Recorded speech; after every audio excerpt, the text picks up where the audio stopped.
Все началось с странной истории в интернете.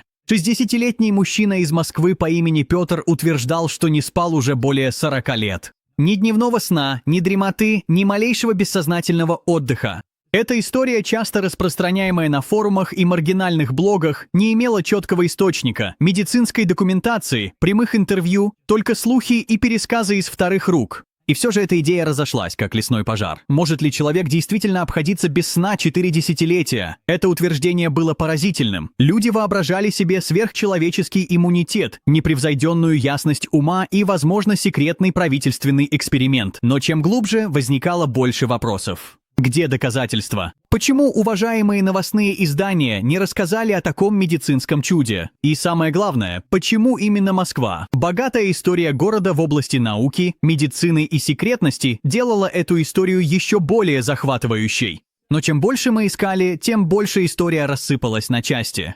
Никаких посещений больниц, ни опубликованных интервью, ни следа Петра. Лишь несколько туманных упоминаний, скорее всего, перефразированные копии друг друга.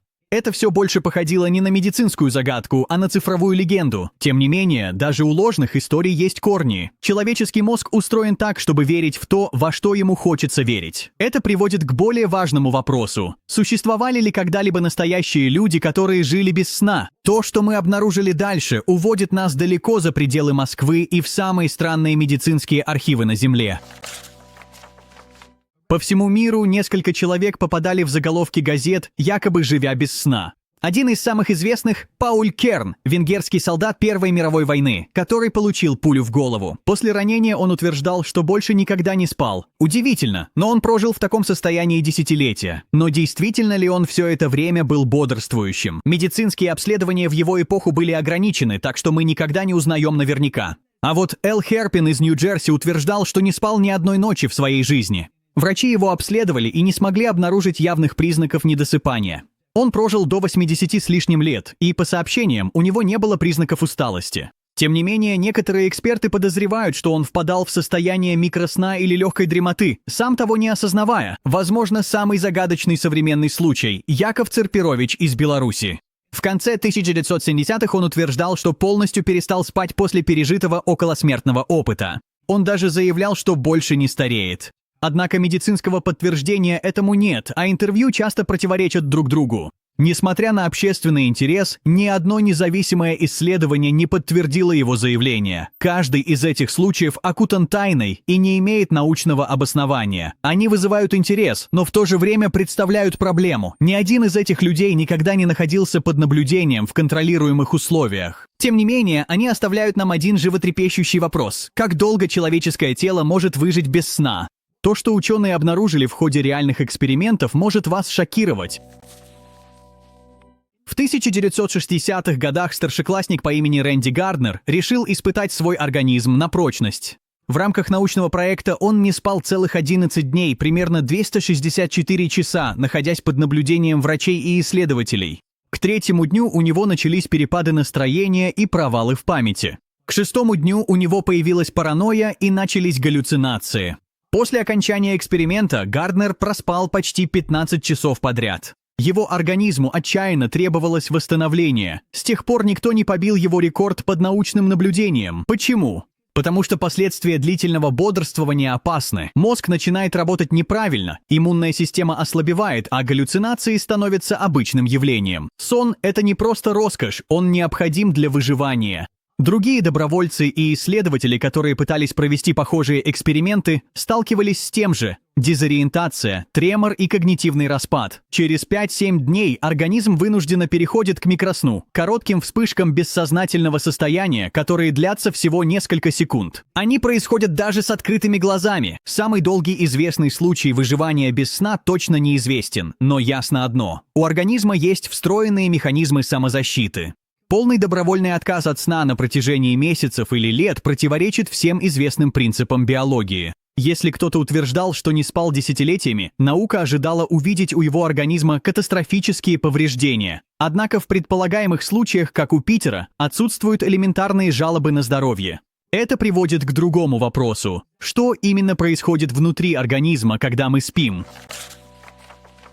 Сон – это не просто отдых, это восстановление. Пока мы погружаемся в бессознательное состояние, мозг проводит перезагрузку организма. В это время упорядочиваются воспоминания, выводятся белковые отходы и перенастраивается уровень гормонов. Это одна из самых важных биологических функций, в краткосрочной перспективе более жизненно необходимая, чем еда. Во время глубокого сна укрепляется иммунная система, мышцы растут и восстанавливаются, а мозг очищается от токсинов глимфатической системой. Это ночное обслуживание организма, неотъемлемая необходимость. Без него даже базовые когнитивные функции начинают разрушаться, реакция замедляется, эмоции становятся нестабильными, а внимание рассеивается. Длительное лишение сна приводит к тяжелым психическим симптомам, паранойе, галлюцинациям и даже спутанности личности. Неврологи также обнаружили, что во время фазы быстрого сна, REM, мозг обрабатывает эмоциональные переживания. Именно так мы справляемся со стрессом, страхом и травмами. У людей без REM-сна выше тревожность и депрессия. Сон – это перезагрузка мозга, эмоциональная и физическая. Так как же кто-то мог бы прожить десятилетия без сна и не сломаться? Наукой ни разу не был зафиксирован такой случай. Организм просто не выжил бы. Но, возможно, ответ кроется не в том, что нам известно, а в редких случаях, когда связь организма со сном становится аномальной. Существуют расстройства, при которых сон исчезает, и последствия этого ужасающие. Одно из самых редких и ужасающих состояний в медицине сна – это фатальная семейная бессонница, или FFI. Это наследственное заболевание, вызванное мутацией в гене PRNP. У тех, кто страдает этим заболеванием, постепенно полностью исчезает способность спать. Сначала это просто легкая бессонница. Затем она становится тяжелой. В конце концов, никакие лекарства не могут принести отдых. Жертвы страдают от галлюцинаций, панических атак и стремительного ухудшения умственных способностей. Через месяцы или годы это состояние заканчивается смертью. Неизвестно ни одного случая выживания. Другие расстройства рисуют мрачную картину нарушенного сна. Синдром Клейна-Левина, например, погружает людей в крайние состояния сна, иногда более чем на 20 часов в сутки. Апноэ сна заставляет мозг многократно пробуждаться без полного осознания, разрушая глубокий отдых. Нарколепсия вызывает внезапные неконтролируемые эпизоды сна в течение дня. Но что насчет противоположного? Случаев, когда люди утверждают, что совсем не спят. Почти во всех подтвержденных случаях исследования сна показывают, что они ошибаются. Пациенты часто впадают в микросон или испытывают фрагментированный легкий сон, который ощущается как бодрствование. Некоторые состояния, такие как парадоксальная бессонница, убеждают людей в том, что они бодрствуют всю ночь, хотя на самом деле их мозг проходит через фазы поверхностного отдыха. Врачи, изучающие эти расстройства, сходятся в одном. Даже нарушенный неполный сон – это все равно сон. Полное отсутствие сна – это не просто редкость, это биологически невозможно. Так что если кто-то утверждает, что не спал десятилетиями, наука требует доказательств. Но что, если эти доказательства так и не появляются? Иногда одной лишь иллюзии достаточно, чтобы породить миф. Одно из самых загадочных явлений в науке о сне – парадоксальная бессонница, состояние, при котором люди искренне верят, что не спали, хотя исследования сна доказывают обратное. Пациенты сообщают, что всю ночь лежали без сна, полностью в сознании, однако сканирование мозга показывает типичные циклы сна – легкий, глубокий, даже фазу быстрого сна – REM. Они не чувствуют себя отдохнувшими, но их тело и разум на самом деле спали. Эта иллюзия встречается чаще, чем многие думают. Это подчеркивает, насколько субъективно наше восприятие сна. Люди с парадоксальной бессонницей часто страдают от тревожности или повышенного возбуждения, что делает их более чувствительными к ночным пробуждениям. Один беспокойный момент кажется часами, а кратковременные пробуждения преувеличиваются в памяти. Ученые, изучающие сон, используют ЭЭГ для мониторинга мозговых волн и видеозаписи для фиксации движений тела. Эти методы выявляют микросны, короткие, длящиеся несколько секунд погружения в бессознательное состояние. За несколько часов такие эпизоды складываются в настоящий отдых. Это недопонимание может подпитывать мифы. Кто-то вроде Питера может ощущать себя постоянно бодрствующим, хотя его тело проходит через нерегулярные фазы поверхностного сна. Без клинического наблюдения такие переживания вводят в заблуждение даже самого человека, который их испытывает. Истории о людях, не знающих сна, часто возникают из искренней веры, а не из обмана. Но вера не может отменить биологию. А когда эта вера выходит за пределы одного человека, она превращается во что-то совершенно иное, в легенду, которая начинает жить собственной жизнью.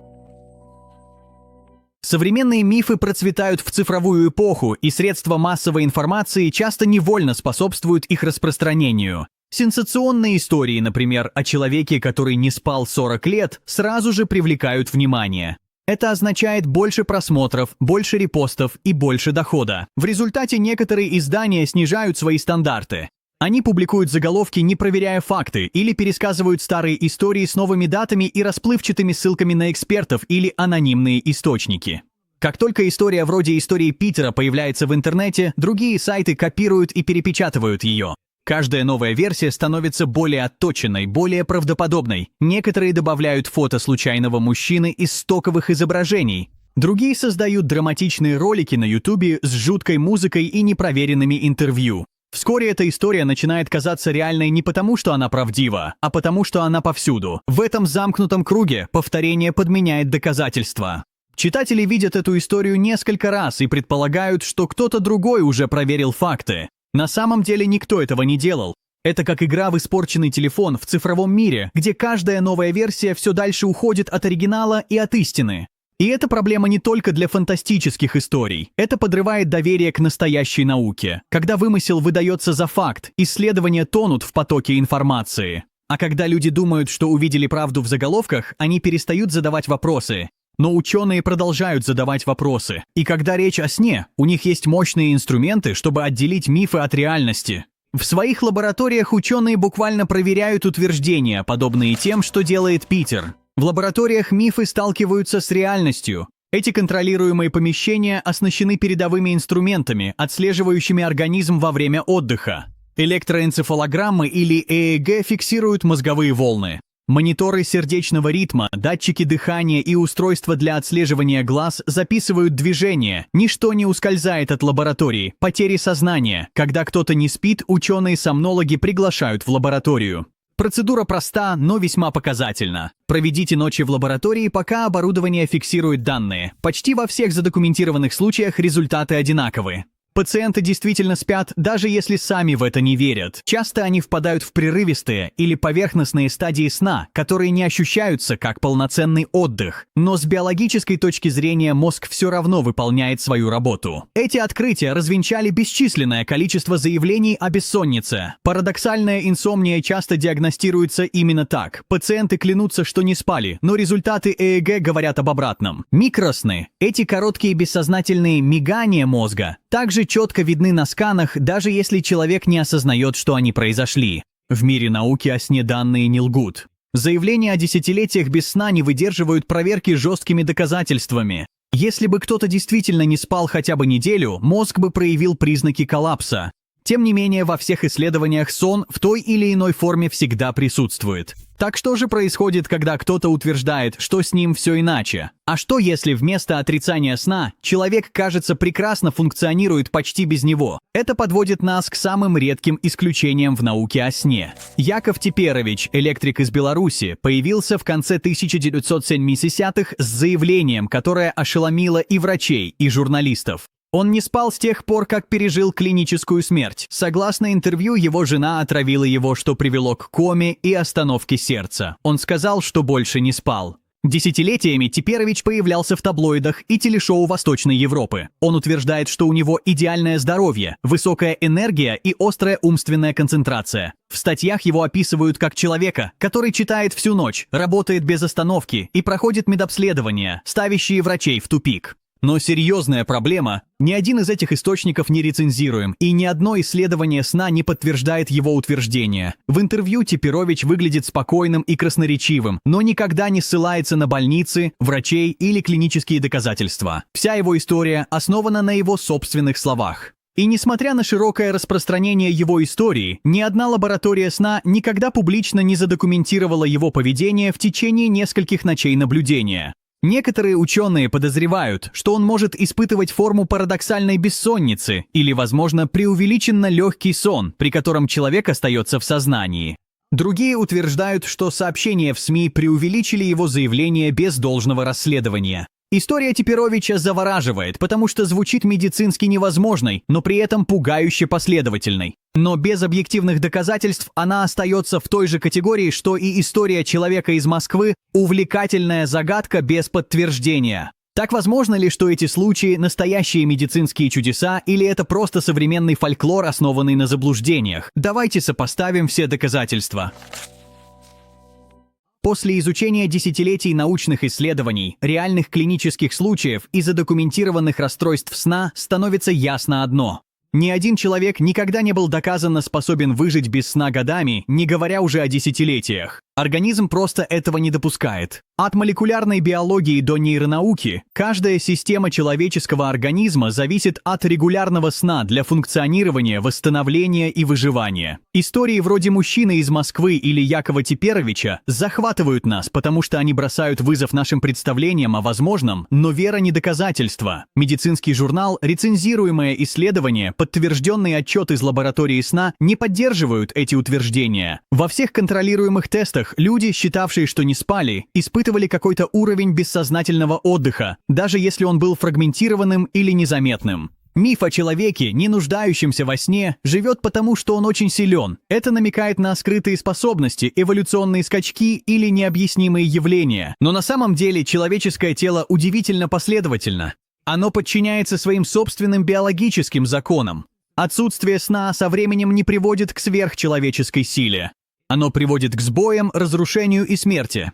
Если бы человек действительно жил без сна 40 лет, наука рассматривала бы его как самый важный случай в современной медицине. Его бы изучали без устали, публиковали бы по всему миру и обсуждали бы в каждом журнале по нейронауке. Этого не произошло, потому что описанного человека не существует, и в этом заключается истина, скрытая за тайной.